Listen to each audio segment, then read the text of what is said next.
Everybody, Adam with Shaffer. I've got my good friend Sarah with Trifecta Management Group. Sarah, please introduce yourself. Hi, Adam. Nice to see you.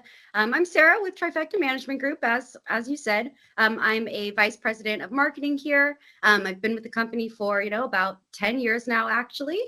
We own, operate, and manage locations all across the United States, and my role is really about looking at their marketing and advertising dollars, creating a plan for that, and then ensuring that we execute that plan throughout the year. Awesome. Well, hey, I've got a couple questions for you, but my first question is, people are asking me sometimes when we're talking about family entertainment centers is how much should they invest in marketing and advertising to their location? Yeah, so in a pre-opening stage, that can be a little bit different, but to talk about it on an annualized basis, we're usually looking at somewhere between 3 and 5%. That's 3 to 5% of your sales for the year. Okay. So we want that investment to be tied back to, if you're $1 million venue or $2 million or $5 million or $10 million. So where that percent really fluctuates is if you have a ton of competition, well, I'm really sorry, you got to spend more because you Yep. are competing against everyone else in your market for that. If you are in a metropolitan city, your advertising is just going to be more expensive. So you have to understand that you're going to have to invest a little bit more in that. Those are really probably the two biggest things that get you from that 3 to 5%. And additionally, again, if you're a $10 million venue, you don't necessarily need to be putting that 5% in. Whereas if you're a, $1 million venue, you need to be putting 5% in. You really shouldn't be spending less than that $50,000 a year.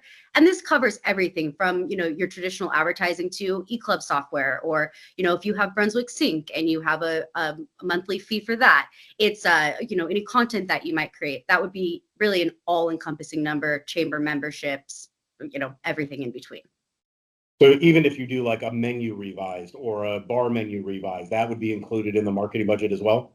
Yes, exactly. Those are, print costs or design costs associated with your branding. If you're doing any logo development, again, a lot of that stuff comes in the pre-opening phase, but we also work with a ton of clients who do remodels. So if they were to, redo a logo, that would go into that budget too.